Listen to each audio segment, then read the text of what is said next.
Oi, gente, bom dia aqui para quem está comigo. Estamos tentando aqui fazer a live, faz tempo que eu não fazia. Vamos ver se agora vai.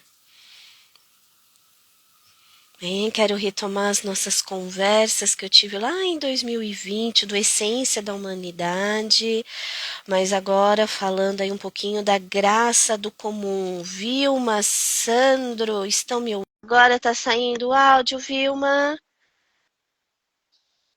Que bom, que bom. Agora falta. Agora foi também o Sandro. Agora deu. Tá me ouvindo? Estou te ouvindo. Vilma, É você a também ouve primeira o frase que a Sandro? gente fala em uma live, né? Tá todo mundo me ouvindo? Eu tô te ouvindo bem agora. Agora tá ótimo. Que bom, a Vilma também está respondendo aí que está com áudio. E aquela brincadeira, né, lá em 2020, né? Estamos numa sessão espírita, né? Tem alguém aí, né? Que às vezes ficava aquele eco todo. E aproveito para agradecer, Sandro, porque por isso que a gente chama os amigos para os primeiros programas, que se tiver algum problema aí, a gente tá em casa. É, Vilma, seja muito bem-vinda aí ao Graça do Comum, que eu estou começando hoje com o Sandro, né? Quero toda semana, viu, Sandro? Fica convidado para participar aí, estar conversando com algum dos nossos amigos para estar questionando esse mundo de hoje, como, e aí você me ajuda, tá bom? Eu já vou apresentar o Sandro do Byung-Chul Han, é assim que fala? olha, tá invertido, mas deve ser, né? Byung-Chul Han. Byung-Chul Han. É o que parece, né, Cíntia? Não é? Fui de uma igreja coreana, então peço desculpa se estiver falando, né? Mas ele é um grande estudioso. Esse livro é super famoso, é A Sociedade do Cansaço, né? Ele Hum, é um dos filósofos, né, estudiosos contemporâneos que tem apontado para o que nós estamos vivendo hoje em dia, né, Sandro? A dificuldade de viver porque acordar, tomar um cafezinho, trabalhar, ir para a igreja, parece muito bobo, muito simples. A gente precisa ter o trabalho, né? É o propósito de vida, é a experiência de vida. E, gente, o Sandro está aqui comigo hoje porque, deixa eu apresentar vocês, porque eu acho que ele é um dos meus amigos que tem a grande capacidade de começar a nos provocar sobre esse nosso tempo de hoje. O Sandro, ele é doutor em Linguística pela Universidade de Brasília, bacharel em Teologia pelo Benê, assim que fala? Bennett. Bennett. Bennett. Olha, mas você Pós sabe, você levantou uma dúvida aí. Vai que no original é Benet que fala, né? Mas todo mundo fala Bennett. Eu nunca vi essa pronúncia, não, mas sei lá. Tem cara, não tem? não tem. Tô perguntando pro linguista. Pois é, a gente sempre falava Bennett, mas eu acho que Bennett é coisa de americano, sabe? Deve ser, deve ser. É. Bacharel em Teologia pela Bennett, pastor presbiteriano da IPI, pós-graduado em Psicanálise pela Faculdade Metropolitana, presidente da Academia Evangélica de Letras do Distrito Federal. Temos mais, gente. É membro, né, da Comissão de Ética Partidária do PDT, do Distrito Federal. Pesquisador do Núcleo de Linguagem e Sociedade da Universidade de Brasília, NELIS, membro da ABIP, que é a Sociedade Brasileira de Pesquisa Bíblica, mas isso são tudo títulos desse nosso mundo de sociedade. Pois Ele é. tem outros dois títulos importantíssimos, gente. É papai da querida Maria Eduarda, com 12 aninhos, esposo da doutora Thaís, vascaíno Para a honra e glória do nosso Senhor Jesus Cristo. e vocalista do Anófeles. O que é o Olha Anófeles? isso, até Fala pra isso você botou, gente. Cíntia. Até Não, isso. vamos lá. A Anófelis é uma banda, né, de death metal. A gente tem nas nossas letras muitas músicas de crítica social, né? Então a gente subia aos palcos ali pela década de 90, 94, né, até 98 mais ou menos. E aí depois cada um foi morar num canto e depois na pandemia a gente resolveu se juntar de novo. Então hoje a gente grava virtualmente. Temos trabalhos atuais no YouTube, no Spotify, né? Mas tudo à distância, porque eu estou morando em Brasília, baterista e baixista no Rio de Janeiro. Mesmo no Rio de Janeiro, o baixista mora um pouco na cidade mais afastada e o nosso guitarrista principal mora na Libéria. Então, você imagina, tudo nosso é gravado online, né? Mas estamos na ativa ainda, assim, ainda, com coisa preparada e pensada para lançar ainda, se Deus ajudar, esse ano. Que bom! E, gente, eu fiz essa gigante apresentação, estarei fazendo de todos. Meu querido Vinícius, seja bem-vindo aqui à live, porque é sobre isso o nosso bate-papo.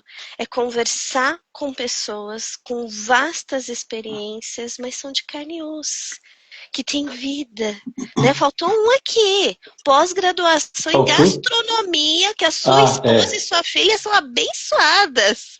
eu gosto Por de isso, com cozinhar também. certeza, né? Porque nós somos assim, né, Sandro? A gente não pode ser definido pela nossa profissão, pelo nosso carro, por onde nós moramos, o bairro. E para começar o nosso bate-papo, eu queria ler um trecho desse livro da Sociedade do Cansaço, porque você, como um bom psicanalista, vai nos conduzir nessa conversa de hoje. O Han, ele fala assim: o sujeito de desempenho da modernidade tardia não se submete a nenhum trabalho compulsório. Suas máximas não são obediência, lei e cumprimento do dever, mas liberdade e boa vontade. Do trabalho, espera, acima de tudo, alcançar prazer. Tampouco se trata de seguir o chamado de um outro, ao contrário, ele ouve a si mesmo.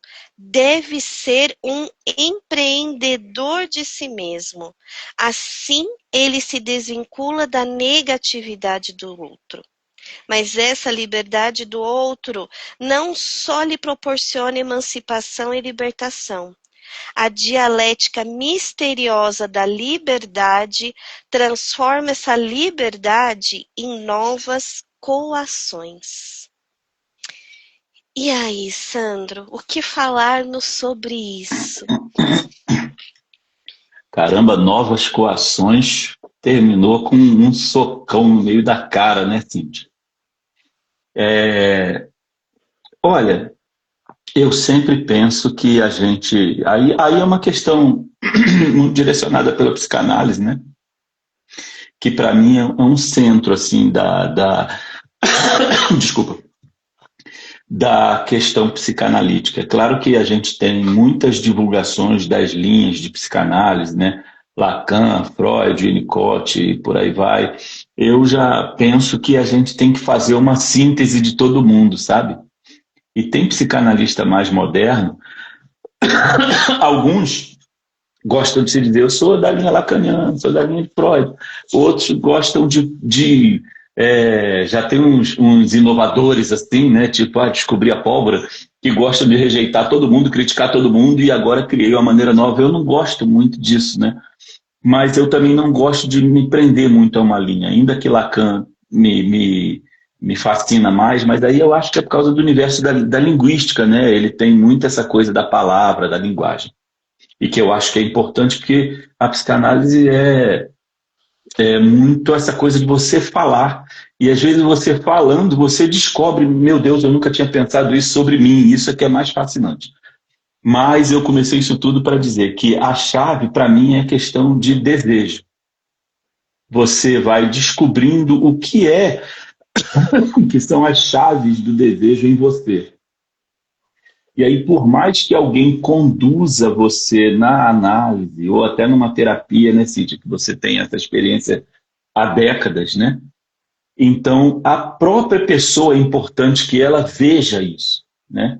Porque às vezes você, como terapeuta, tentar convencê-la de que acontece isso e ela ainda não percebeu isso, adianta pouco, né? que aí as propostas terapêuticas ela vai fazendo, mas não está convencida. Então, o importante por isso às vezes demora a pessoa chegar ao momento, caramba, eu não tinha visto isso. E às vezes a gente vê uma coisa que a pessoa não vê, e às vezes a gente força e vê uma coisa. Então, todas essas experiências, ao longo do tempo, você vai vendo. Mas voltando à questão do desejo. Por que ela vai mexer com esse tema que a gente está falando hoje, né? Porque às vezes você sozinho está indo bem, feliz com aquilo ali que você tem. Mas você se depara com outra situação, aí aquilo mexe com o seu desejo. Será que esse meu desejo está me satisfazendo?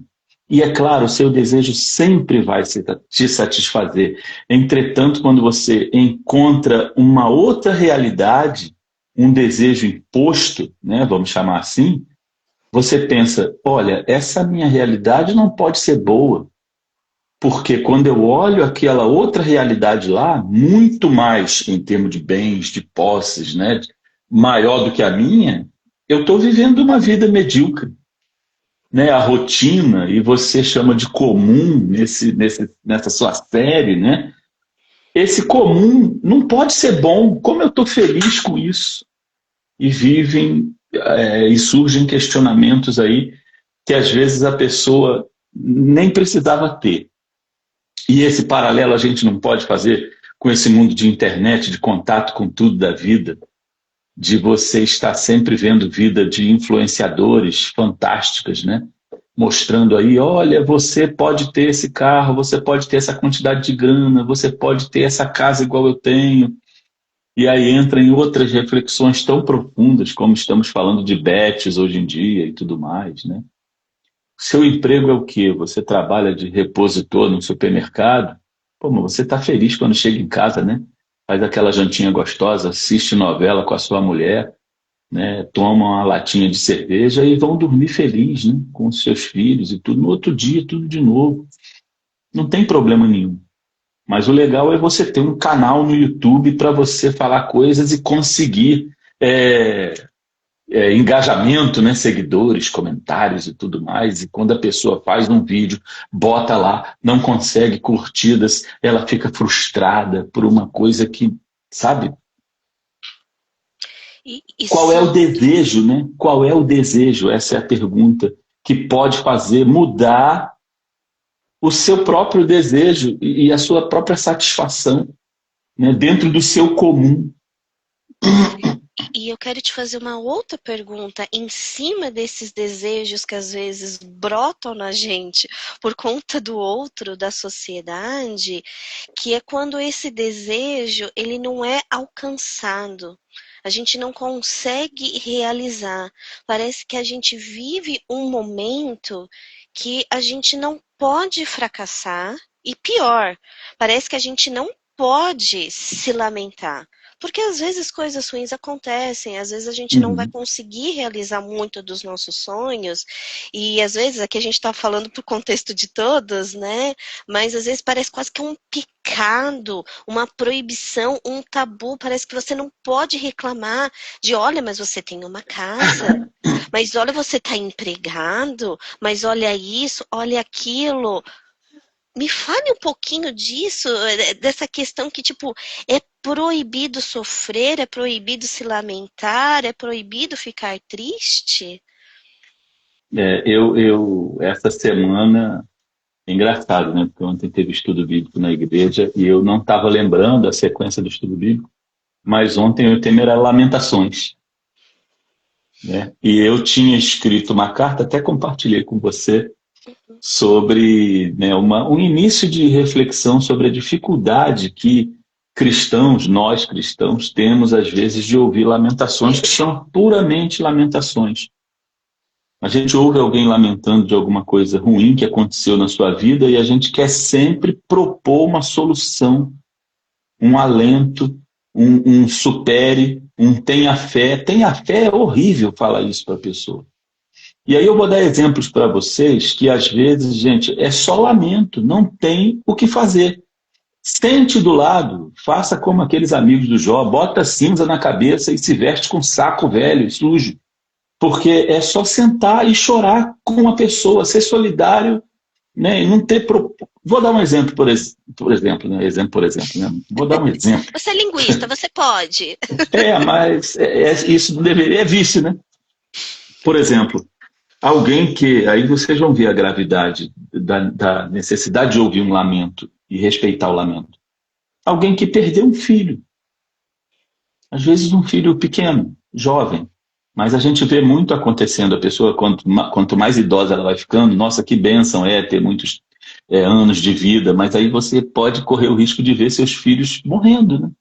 E uma dor deve ser, né? Uma dor horrível, né? Eu me lembro até hoje, quando o tio meu morreu, o irmão do meu pai. E a gente chegou na sala, meu avô se sentou na poltrona, né? Assim, no braço do sofá. E eu via meu avô com a cabeça baixa, né? Era a imagem da impotência, né? Tipo, meu filho morreu, eu não posso fazer nada, né? Eu até me emociono lembrando. Mas o que você vai fazer com essas respostas prontas que nós temos como cristãos? E aí é uma crítica à nossa própria atitude. Eu comecei a parar para pensar, nós temos dificuldade de ouvir lamento. E às vezes a gente se afasta de quem está lamentando. Especialmente quando a gente diz para você tem que ter fé, tenha esperança. A pessoa tem fé, só que ela está numa tristeza profunda, é só isso, ela quer expressar a tristeza profunda dela. Você não suporta estar com ela na tristeza profunda e aí você foge, né? Como alguém se apresenta a você, eu estou com fome, na minha família não tem nada para comer. Você tem dinheiro, você dá aquele dinheiro, a pessoa compra a cesta básica, sai de perto de mim, graças a Deus me livrei e fiz aquilo que Jesus quer, né? Mas se aprofundar em por que tem gente passando fome, né? Será que a igreja fazer sopão, viu, Cintia, é bacana? Distribuir marmita para quem está com fome de madrugada é bacana. Mas será que a igreja não deveria se envolver mais em políticas públicas que vislumbrassem o fim de ter gente na rua precisando de uma sopa, de uma marmita? Né? Então, a gente tem que desenvolver essa capacidade de ouvir os lamentos, sabe? De ouvir os lamentos e tentar colocar para as pessoas, olha, a nossa vida comum é uma bênção, né? E a nossa vida comum, ela é feita às vezes de demissões, de lutos, de você não ter dinheiro para comprar uma coisa, de você postar alguma coisa e nem mesmo seus parentes ou seus amigos curtirem, né? Cara, né? Então entenda que você é de um jeito, você tem os seus desejos e não precisa mudar os seus desejos pelo que a sociedade impõe. O seu desejo para te satisfazer precisa ser esse aqui, precisa ser esse tênis caro, precisa ser esse carro aqui, né? E aí eu me lembro daquele conceito de status, gente, você já deve ter ouvido, o conceito clássico de status já se desenvolveu tanto por aí, se difundiu tanto que você deve ter ouvido com certeza, que ter status é você comprar uma coisa que você não precisa com dinheiro que você não tem para agradar quem não gosta de você. Então a gente vive correndo atrás disso, né? Vive correndo atrás disso. Eu queria, assim, antes de você continuar, eu tenho um poema chamado Minha Rotina. E nesse poema eu falo justamente como que a nossa vida comum a gente não valoriza, mas essa vida comum que você criou com as suas capacidades, com a sua individualidade, com a sua maneira de ser, ela vira você mesmo, né? Então eu vou fazer essa leitura só para ver. Era uma maneira de eu dizer, nossa, eu gosto muito da minha rotina, né? E Vamos aí, ouvir. vamos lá. Se chama Minha Rotina. Lá na minha página, que é sandroxavier.com.br, no meio dos poemas está lá, Minha Rotina. Vamos lá. Não me privem da minha rotina. Minha rotina é a vida. Minha rotina é o gás. Minha rotina sou eu. Não me privem da minha rotina. Sem ela, sou como folha no rio. Sem ela, é um salto no escuro. Sem ela, um encontro às cegas. Não me privem da minha rotina. A rotina nos proporciona felicidade nas férias, alegria na interrupção, certeza de uma pertença. Não me privem da minha rotina. Quero voltar a você, quero voltar à minha casa, Quero saber que tudo está lá. Quero dormir na minha cama. Não me privem da minha rotina. Quero viajar com roteiro. Quero escrever com sumário. Quero cozinhar com receita. Minha rotina é minha segurança. Minha rotina é a medida do descanso. Minha rotina sou eu. Não me privem de mim mesmo. Como que é importante você reconhecer que aquele seu dia a dia é você ali, né? E se você perde essa rotina, você se perde de si próprio. O que são as férias a não ser a interrupção de uma rotina? Se você não tem uma rotina, você não tem o que interromper. Se sua vida for férias, né, as férias vão ser sua rotina. E você vai precisar de alguma coisa para romper essa rotina. Adorei. Parabéns, né? Repete para nós, por gentileza, aí o seu site para quem quiser ler as outras poesias desse nosso grande psicanalista e teólogo. Tem alguns, tem links de escritos também lá, Cíntia, sandroxavier.com.br. Só isso, é só botar o .com.br depois do meu nome.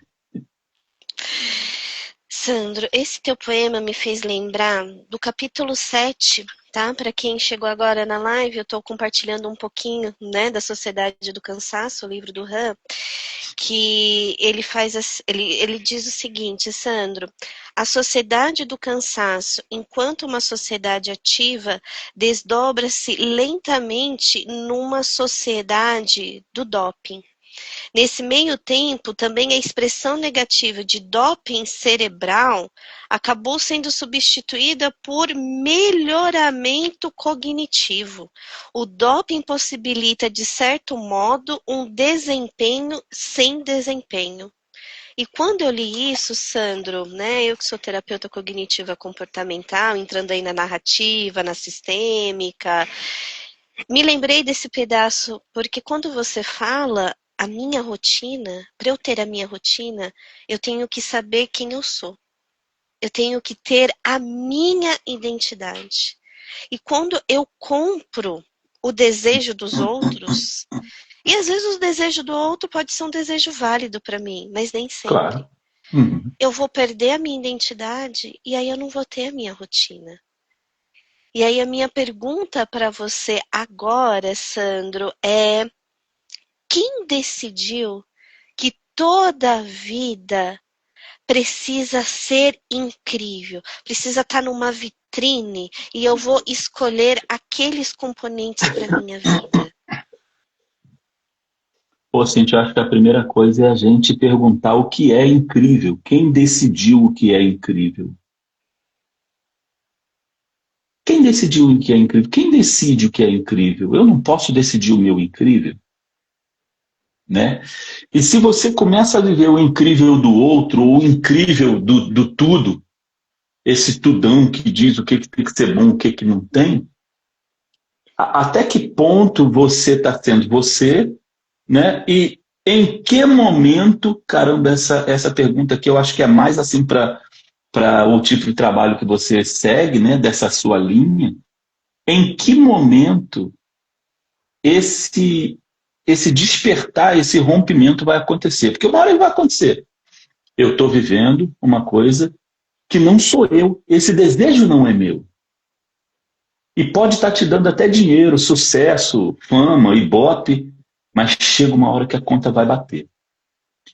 Quantas vezes você viu, Cíntia, talvez chegando ao seu consultório, mas até nas pesquisas de comportamento social por aí, eu já vi muitos influenciadores, o sucesso para as pessoas hoje é você ter um canal com muitos seguidores, e claro, se você tem muitos seguidores no YouTube, você vai ganhar muito dinheiro. Quantos deles depois fazendo tratamento psiquiátrico? Quantos deles entrando em rotina de tomar remédio, de terapia, até internação, né, de tentativa de interromper a própria vida, e por aí vai. Então, vai chegar uma hora que esse desejo, esse incrível, que não foi você que disse para a sua vida, vai bater. E a conta vai chegar. E não vai ser bom, mas às vezes as pessoas, é aquele negócio de se vender, é uma maneira de se vender, não é? E se vender não é uma prostituição, a gente pensa que só tem a prostituição sexual, mas tem prostituição ideológica, né? O cara acredita, por exemplo, no jeito de um partido ser, mas o outro junto fala assim, não, mas eu te pago tanto se você fizer, o cara vai, né? E por aí vai, é uma maneira de você vender o seu eu em troco de ganhar alguma coisa. E aí o dinheiro sempre fala alto, né? Deixa eu dar um exemplo, Cintia, antes de passar para você.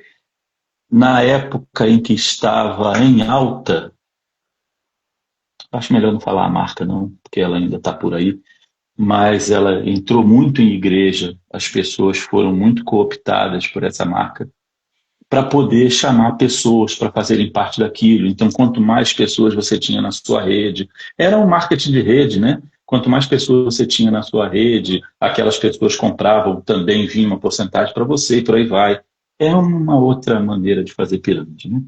Mas, enfim, essa marca famosa, as pessoas que trabalhavam com ela, chegavam às nossas casas e apresentavam aquele plano. Talvez alguém já deve ter chegado para você, porque chegou para muita gente. E a ideia nunca era engraçado, porque o principal da divulgação não eram os produtos. Esse produto é bom, esse produto sempre começava por qual é o seu sonho. Né? Porque as pessoas estão fazendo isso, fulano de tal já está num nível tal, que ele ganha tanto, e não sei o quê, né?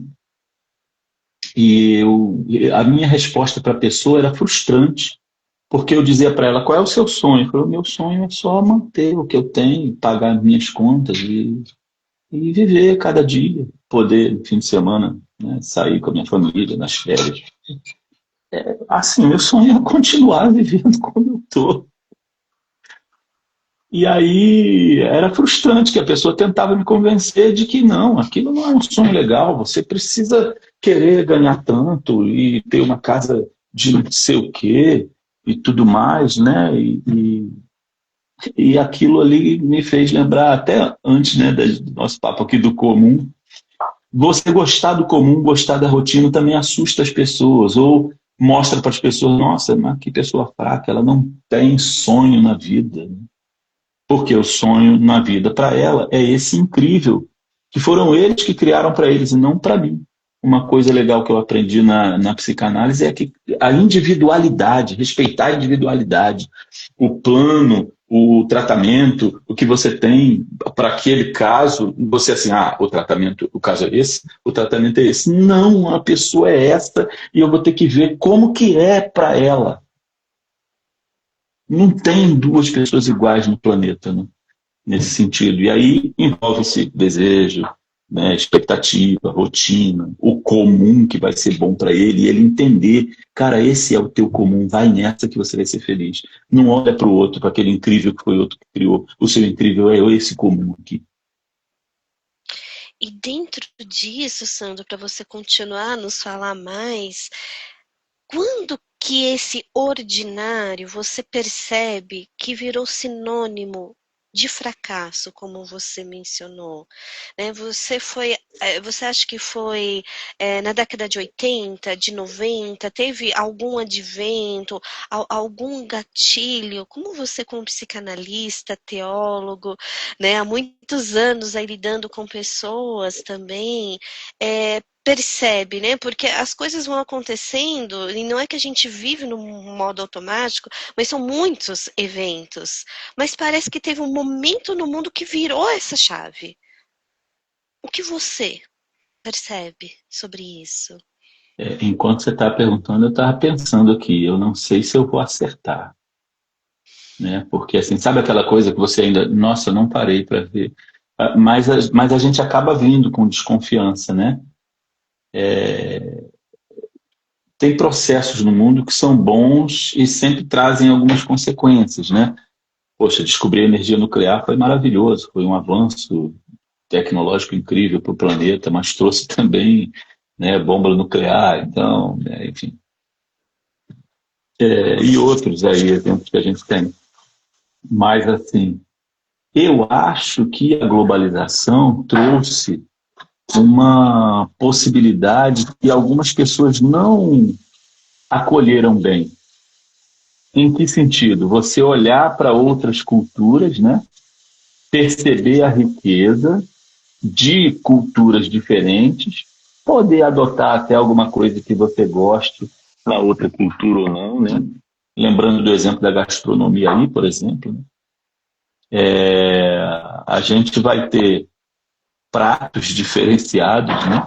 E a gente pode, poxa, isso aqui eu posso trazer para eu comer aqui, para mostrar na minha sociedade. E antes da globalização era muito difícil você ver pratos de outras culturas muito comumente nos restaurantes no Brasil, como você vê hoje.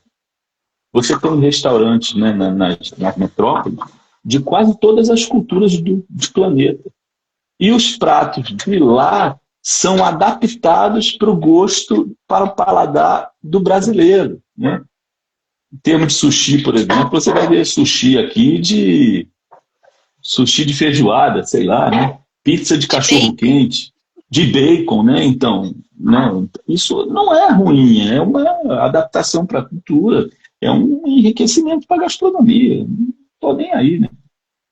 Mas, enfim, por que eu estou dando esse exemplo? Acaba também chegando na questão do desejo. Então, o cara vai olhar, poxa, lá naquele país lá, a casa é inteligente, o cara entra, tem um painel ali que ele vai digitar a temperatura da casa, tá não sei o quê, pelo celular ele vai fazer a máquina de lavar dele funcionar e tudo mais, e assim, a pessoa vai achando, é uma outra maneira de ver, né?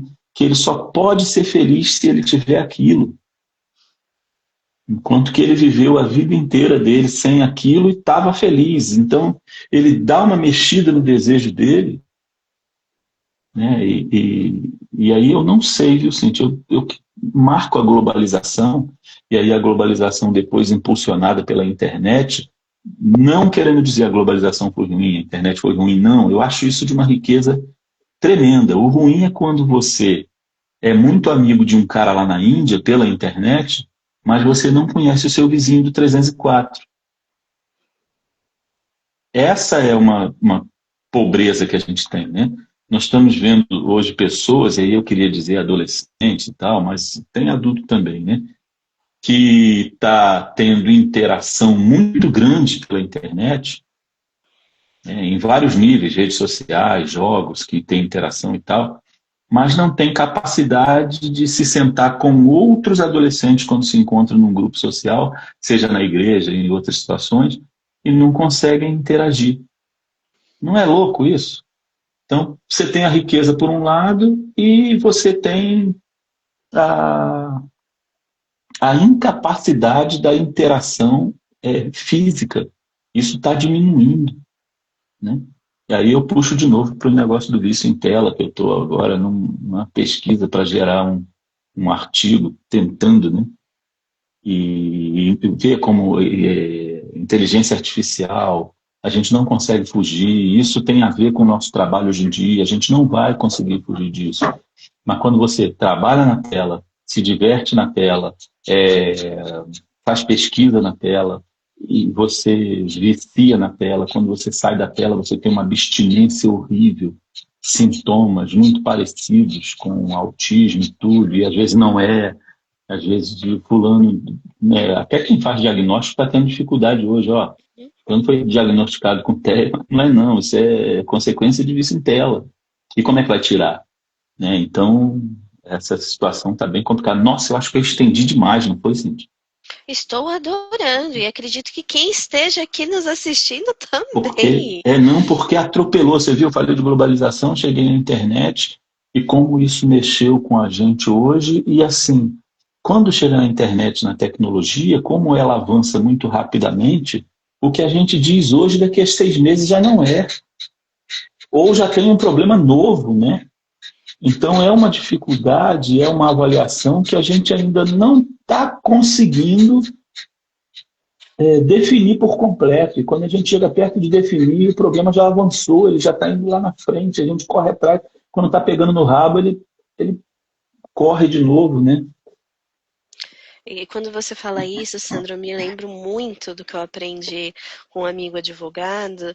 Eu acho que tem até a ver com a nossa forma cultural de ser, né? Você vê, o nosso direito aqui no Brasil, sempre ele acontece após uma situação, um evento. Né, Uhum. ver o tamanho, né, que nós temos aí. Aí você pega países europeus, Estados Unidos, Canadá, você tem ali meia dúzia de coisas, porque é antevendo, é antecipando alguma coisa que aconteça. Então, acho que tem uma coisa cultural, né? Às vezes a gente vai vivendo, É. nossa, aconteceu isso. Aí a gente fica aquela expressão, né, correndo atrás do prejuízo, que não é nada legal, porque o que o prejuízo vai acrescentar para nós? E você disse algo importante, tudo que você está falando é importante, mas me chamou a atenção, Sandro. Eu não vou lembrar certinho a frase, mas naquele livro, A Nação Dopamina, se fala Uhum. muito sobre estarmos hiperconectados, assim como se fosse desproporcional, né? Hiperconectados, mas hiperdesvinculados. Uhum. Uhum. Né? É o sozinho no meio da multidão. Uhum. E eu acredito que é esse sozinho no meio da multidão que potencializa a nossa desconstrução de identidade para comprarmos o que o outro está dizendo que é bom para nós, e aí a gente já Uhum. fica confuso nos nossos desejos. E nisso tem uma pergunta para você sobre as redes sociais, que como que você percebe, você comentou agora há pouco, que as redes sociais estão fazendo com essas nossas expectativas, né? Porque a gente vê, existem bons podcasts, boas lives, tipo a nossa aqui, tem muita coisa boa acontecendo por aí, mas como discernir aquilo que você estava falando, que para mim vai ser o suficiente. Talvez para o outro não seja. Né? Eu acho importante quem estiver assistindo a nossa Uhum. live, que a gente não é contra, vamos dizer assim, Sandro, luxo, ostentação, Não, de não. jeito Se nenhum. você quer tomar Até quero. café, não é É, contra ué. nada disso, mas Não. é a escravização desse desejo, né? Que nós estamos aqui colocando, que vem cansando a gente, né, desse viver extraordinário. Mas eu queria te ouvir mais acerca do seu trabalho aí, das redes sociais, o que você percebe nessa transformação, não só com crianças e adolescentes, mas nessa nossa expectativa. É porque esse negócio está atingindo adulto também. O pessoal às vezes fala isso, de vício em tela e tal coisa. É meu irmão que falou aí, viu, Cintia? Eu posso compartilhar, O gente? Lincoln, O claro. Lincoln, né? Ó, sozinho na multidão vem com frustração, e a necessidade de pertencimento aparece nesse momento, e aí se consome o que está na moda. É. Para se manter, né? Para se manter no bolo, né? E quando a gente fala de igreja, né, Cintia, que o cara, né, tá lá naquela igreja, aquele bando de gente falando línguas, vamos botar umas aspas bem grandes aí. Aí ele, pô, se eu não falar também, eu vou ficar de fora do grupo. Aí ele começa a falar línguas, né? Parecer ser um exemplinho, né? E por aí vai. Mas bom, deixa eu voltar porque você perguntou aqui.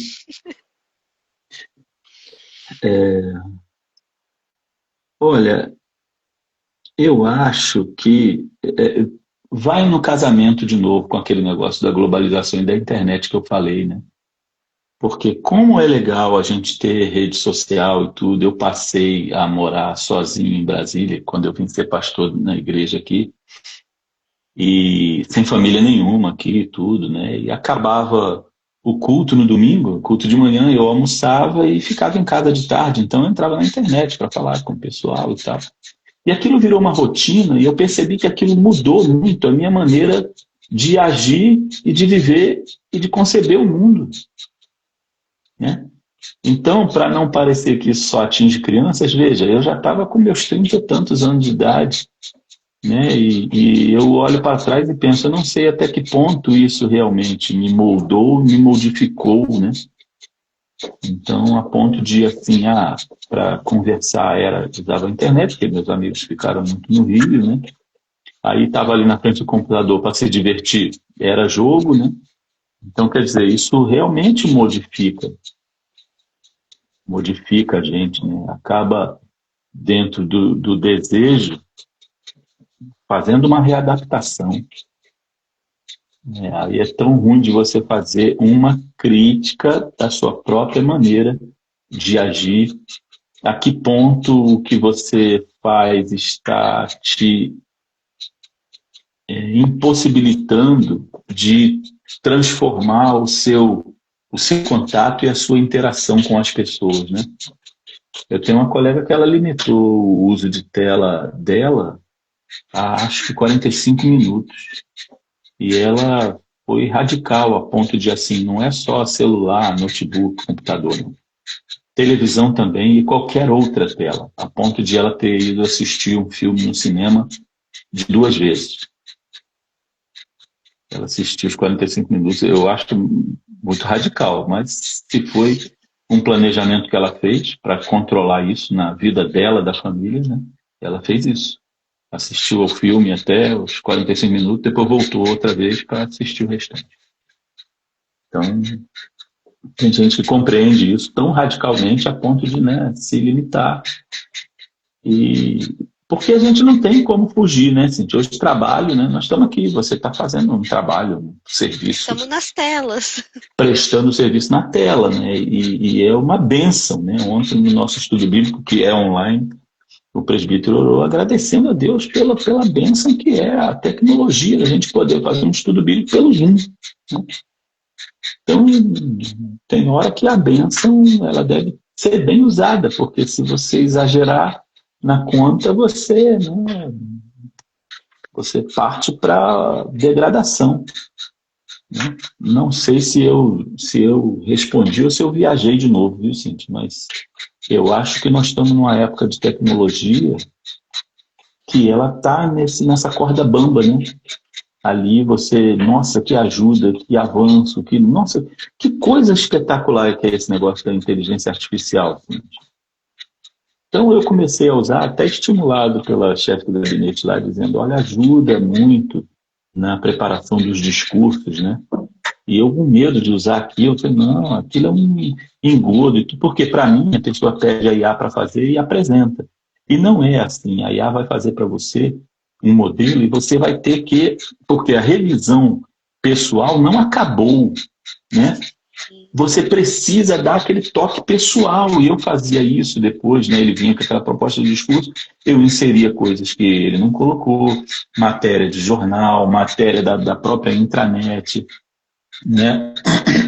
E dava um toque ali, às vezes poético, em determinada parte, né? Incluía alguma coisa mais de informação e por aí vai. Então aquilo não acabava, né? Na maneira como ele apresentava. Imagens é a mesma coisa.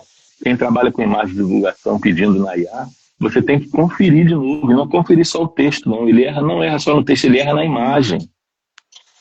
Ele muda a sua imagem, né? Estava brincando até com um colega, né, que trabalha com hipnoterapia, assim, e ele fez tipo uma historinha conversando com outro cara. E aí ele estava na frente falando, e o cara de costas. Quando a história em quadrinho mudou, botou o cara de frente e ele de costas, voltou para ele de frente de novo, já não era ele mais. Eu falei assim, nossa, já não é mais você aqui, porque a IA se confunde. E até revisar a imagem. Então, quer dizer, a sua revisão, a sua intervenção não acabou, né? E outra coisa que eu tenho usado muito também é ajudar no pontapé de receitas. Ó, vou fazer tal coisa, quero fazer tal coisa. Você pode me dar uma sugestão de receita? Ele vai dar. Eu vou fazer ao pé da letra? Não, eu vou conferir isso aqui. Eu estou achando muito. Você, sabe, comparar com outras receitas que eu vejo, com outros né, culinaristas que dão. Então, é fascinante essa ferramenta. Mas, às vezes, a pessoa usa aquilo e se limita. Ela pede aquilo e não revisa, não tem capacidade, às vezes, de... né? É assustador, né? Se a gente pensa que alguém pede, poxa, para IA fazer um sermão, eu como pastor, né, pregador, eu fico pensando, será que o cara tem coragem de pegar e, faça um sermão para mim, assim, aí pega aquilo lá e leva para o púlpito e lê. Eu tenho dificuldade, né? Porque para mim tem que vir um pouco do coração ali, não sei se eu estou sendo romântico demais, né, nesse sentido, mas enfim, tem que ter um pouco da sua carga de estudo, tem que ter um pouco daquilo que você acredita também, né? Enfim, bom, acho que agora eu viajei pra caramba, né? Mas o meu pai, Sandro, ele tem 84 anos e ele construiu a carreira dele no antigo Banespa, um banco estadual aqui de São Paulo, que foi São comprado pelo Paulo. Santander há alguns anos, né? E eu lembro que você estava falando isso, e eu me lembrei, né, dele contando, né, as dificuldades de adaptações, que quando ele entrou no banco, acho que 74, 75, estavam chegando máquinas datilográficas maiores, mais robustas, inclusive ele tem uma lá de museu na casa deles no interior, e ele falava que ele olhava para aquilo, ele achava um absurdo, uma perda de tempo. Não, que era mais rápido ele já escrever e ir lá Na fichinha, né? na fichinha. E aí não bastou só isso, né? Depois, lá na década de 90, já estava já os formulários no computador, né? É, Ele ia 4 horas isso. da manhã ligar o computador da central para chegar aqui da central. Então, quando, né, você fala isso, eu me lembro disso, né? As redes sociais, a IA é a nova ferramenta desse momento e que a gente tem que aprender a utilizar, a adaptar, né? E É. a conversa tá muito boa, né? Mas daqui a pouquinho, infelizmente, a gente vai ter que encerrar esse A bate-papo. hora passa, né? A hora Ô, Cíntia, passa. você falou do Banespa e eu falei de ficha. Eu me lembro, só para dar informação pessoal, acho que as pessoas, muita gente, né, nova aqui, não, mas eu lembro de ir ao banco e a gente ia fazer saque, o cara ia lá, pegava o seu número da sua conta, seu nome, e ia na sua ficha, tinha uma ficha sua, ele pegava a sua ficha e ali tinha dizendo quanto você tem. Então ele simplesmente, você vai fazer um saque de quanto? 2.000. Aí tá, você tem tanto, aí ele anotava lá, menos 2.000 no dia tal. E o resultado, tanto, é isso. Incrível, numa ficha de papel, De um banco. num banco. Né? Então, poxa, gente, não teve computador sempre, né? Não teve, né? Pô, você falou de uma época e não tinha máquina de escrever. Caramba, né? Então, Sim. E eu quero puxar algo, a gente nem conversou sobre isso, mas lá na minha legenda que eu fiz de chamada, eh, eu coloquei uma coisinha aqui, uma frase que é: confundimos viver bem com viver de forma extraordinária em cima de um palco constante. E eu lembrei desse trecho porque nesse livro A Sociedade do Cansaço, o Han, ele vai falar um pouquinho sobre tédio. E eu queria ouvir de você, meu querido amigo psicanalista e teólogo, que ele fala assim, olha, quem se entedia no andar e não tolera estar entediado, ficará andando a esmo inquieto, irá se debater ou se afundará nesta ou naquela atividade. Mas quem é tolerante com o tédio, depois de um tempo, irá reconhecer que possivelmente é o próprio andar que o entedia. Assim, ele será impulsionado a procurar um movimento totalmente novo. O correr ou cavalgar não é um modo de andar novo, é um andar acelerado. E a gente ó, começou a nossa live falando da dificuldade que hoje a gente tem também de sofrer, de se lamentar. E eu queria encaminhar para o encerramento da live agora falando um pouquinho sobre esse tédio, né? Porque muitas vezes o tédio nessa sociedade do consumo, do extraordinário, que nos leva ao cansaço, enxerga o dormir, o lazer, o descansar como um tédio. E aí a gente fica o tempo todo em atividades que não nos descansam, né? Fim de semana chegou, preciso visitar alguém, preciso ir pro teatro, igreja, não, mas como assim não vai ter nenhum evento nesse fim de semana? Só vai ter culto? Queria ouvir um pouquinho de você, meu amigo. Bom, eu me lembro de uma frase que é: benditas são as horas do ócio, porque nelas trabalha o nosso espírito. Nosso espírito, Ergon Fried. Poder ter ócio para a mente, né, criar de forma significativa é um luxo. Não é todo mundo que pode, né? E aí teve um outro tema, ainda pesquisando sobre essa questão, né, do vício em tela, da ascensão da IA, de você não fugir realmente, não tem como fugir, né, dessa tecnologia, né, que nós vimos aqui e falamos. Tem muita coisa boa também, necessária, importante, mas até que ponto você precisa desfocar disso? E aí a palavra é essa, foco. A gente tem dificuldade de desfocar. E a tecnologia está ensinando isso para a gente. Aquele rio, os rios, né, famosos rios, que tem no YouTube acho que é outro nome. Short. O short, mas é o mesmo esquema, né, dos rios aí do Instagram. Você não consegue assistir um só, porque vai passando para cima, acabou um, já entra outro, e você fica ali, quando você percebeu, você já passou 3 horas ali só assistindo besteira. Besteira que eu digo assim, você se diverte, tudo, né? Tem até algumas pessoas que produzem reels que você até gosta de acompanhar e tal. Mas você não desfoca. A gente tem dificuldade de desfocar. Né? A gente lida hoje em dia com pessoas que param e estamos aqui, não vamos fazer nada. Agora, ou estamos esperando em algum lugar, a gente tem dificuldade de não fazer nada, de desfocar.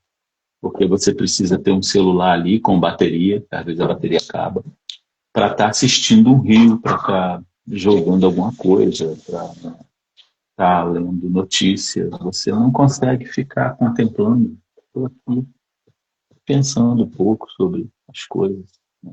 E se você estiver num parque, as pessoas conseguem hoje assim, parar num parque que tem um lago, que tenha animais, marrequinhos,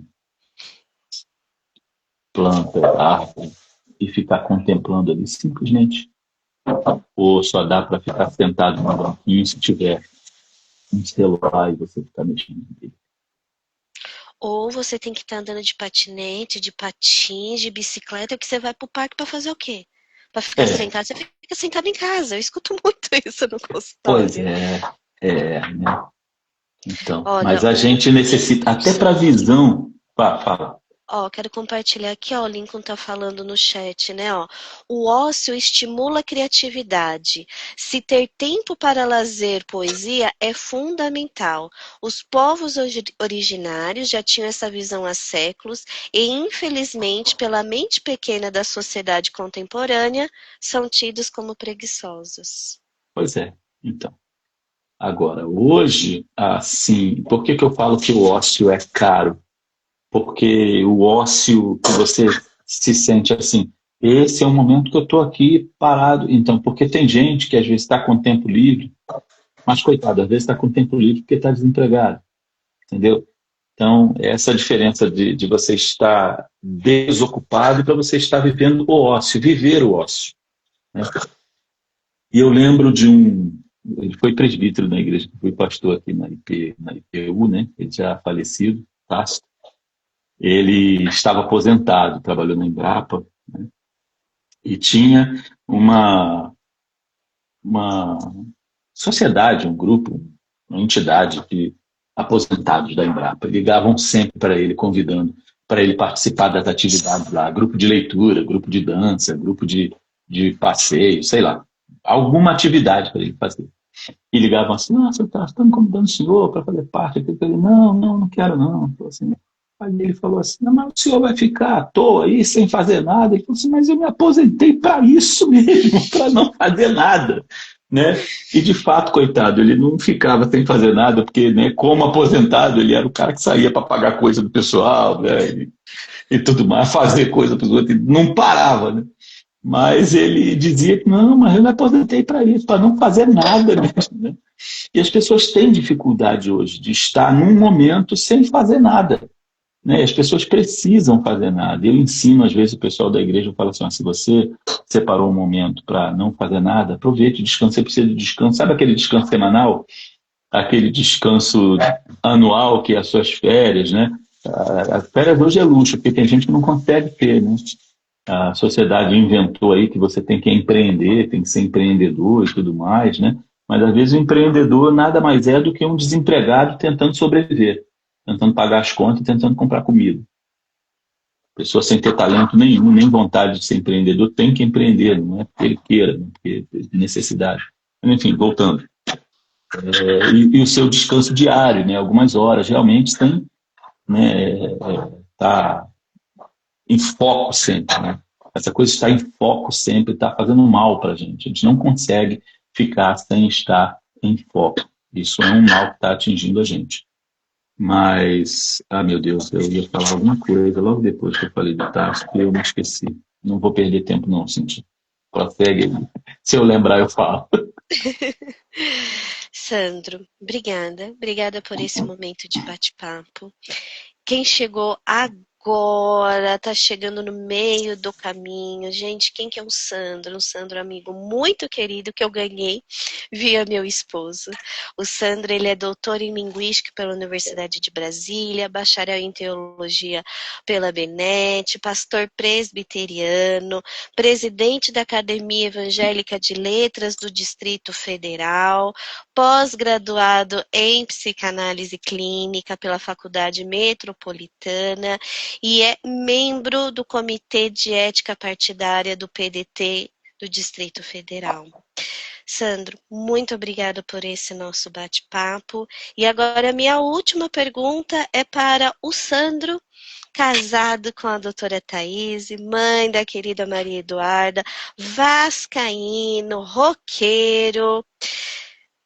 Como viver a graça do comum nesses dias que a gente está falando aqui nesta live? Ô, Cíntia, antes de responder, deixa eu só dizer para o pessoal que lá no sandroxavier.com.br também está aquela nossa conversa que nós tivemos, né? Eu, você, a André, a Pietra estava também e a Lola estava, não estava? Era a Lola. Correndo para lá e para cá, né? Enfim, então essa conversa nossa também está lá no site. E só para lembrar, né? O Lincoln, meu irmão que está aí, e o André, nós três que fomos juntos lá na corrida no ano retrasado, parece.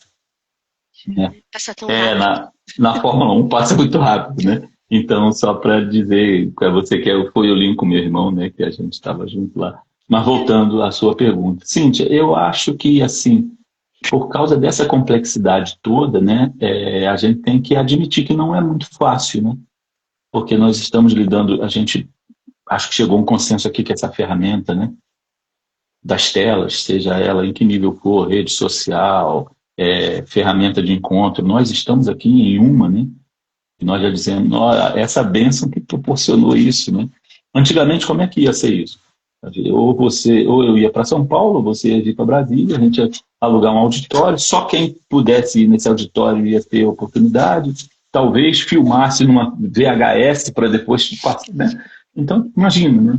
Então, é sim uma bênção, é sim uma possibilidade grande que a gente tem, né, para poder avançar em muitas coisas. Por outro lado, né, isso tem trazido consequências, né? Consequências nos desejos, consequências na diminuição do comum, da rotina, daquilo que te satisfaz, do que para você é satisfatório, mas aí inventaram um extraordinário, um incrível, que não foi você que inventou, que alguém vai dizer para você, mas como você está feliz assim? Você não pode estar feliz assim. Você está feliz assim, você tem que ter um carro que custa tanto, você tem que morar em tal lugar, a tua casa tem que ter uma piscina, né? E por aí vai. Então, eu acho que a gente tem que olhar e valorizar o que a gente tem, né? A nossa rotina, o nosso dia a dia. É claro que você pode querer melhorar e tudo mais, mas se você querer viver igual aquele cara que você olha na TV, e ganha dinheiro e não sabe nem mais o que vai fazer com aquele dinheiro que ganha, como diz lá no Evangelho, louco, então hoje mesmo vão pedir a tua alma e você está juntando aí um monte de coisa para quê? Acho que a simplicidade do Evangelho, mas aí estou falando muito para gente que é crente, né, Cintia? E às vezes quem não é crente não vai alcançar isso, né? Mas essa simplicidade aí, né? Esse simples, o comum, a minha rotina, né? E a gente valorizar isso. Né? E aí, voltando àquele negócio do desejo e da individualidade, que eu aprendi muito na psicanálise, cada um vai ter o seu jeito de buscar valorizar o seu comum. Né? Não confrontá-lo com esse incrível, esse extraordinário que criam para você e põem para você essa ditadura do incrível comum ali, que você não precisa entrar nela. Fica muito mais doloroso. Obrigada. A começar de mim, que a gente continue refletindo sobre essas palavras, sobre o que nós conversamos e que nós possamos cuidar, né, do nosso desejo, que é natural, vem do nosso ego, que o nosso desejo seja nosso, que a gente não perca a nossa identidade nessa vitrine dessa sociedade do extraordinário, da nação dopamina. Né, Sandro? Muito obrigado pelo seu valioso tempo compartilhado com a gente. Deus te abençoe. Um grande abraço na sua esposa, na sua filhota. E para você que esteve conosco até aqui, se eu não fizer nada errado, essa live vai ficar salva aqui e nós iremos compartilhar, né, Sandro? Acho que eu vou pegar lá o link, vou botar lá na página, falar um pouquinho também, para a gente poder acessar depois, né? Foi muito valioso. Obrigado, viu, Cíntia, pela honra de começar isso aí. A gente fica disponível para outros avanços. Obrigada. Bom Obrigado. dia para todos. Tchau, tchau, Tchau. gente.